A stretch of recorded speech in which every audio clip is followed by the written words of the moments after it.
Hi, welcome to another episode of Hot Takes, you wonderful, wonderful people. We have a story to start this wonderful day with about Humza Yousaf.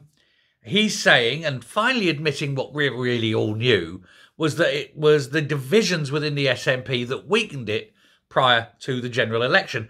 He said, and that spooked voters. Well, yeah, he's right. It's also the fact that 17 years of SNP rule has woken up voters. They looked around, they opened their eyes, and they saw how bad it was.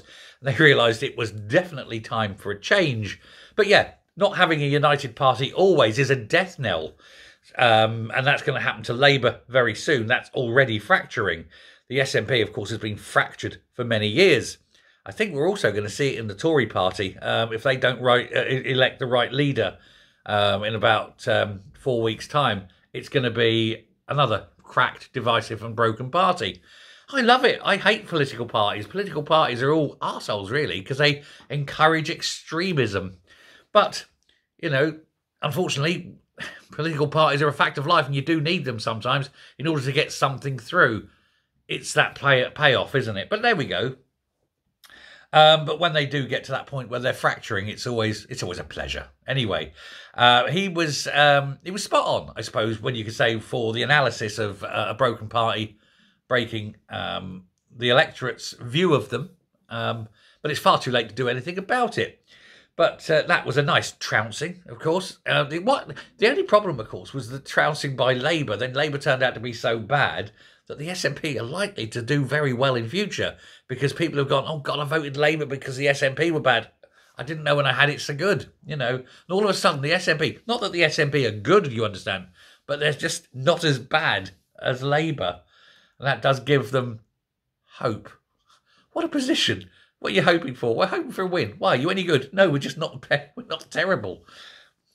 It's beyond a joke, isn't it?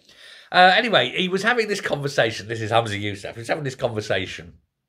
And he was chatting away there. It was on the radio. And he sort of said, yeah, we should have handled it better.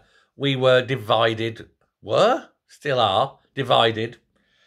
He said, but he was glad that John Swinney took over. Of course he was, you know, because if it wasn't John Swinney, it would have been Kate Forbes. And that, of course, would for him have been the worst possible result.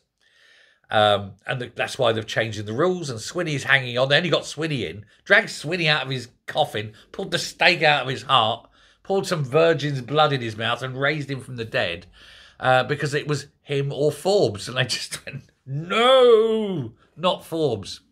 So, yeah, the Nosferatu was awoken.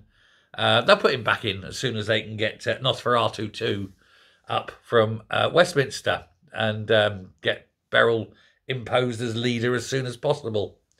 Nosferatu 2. I don't know where I get these things. Anyway, we'll leave that there. Thank you very much. Take care. Bye-bye.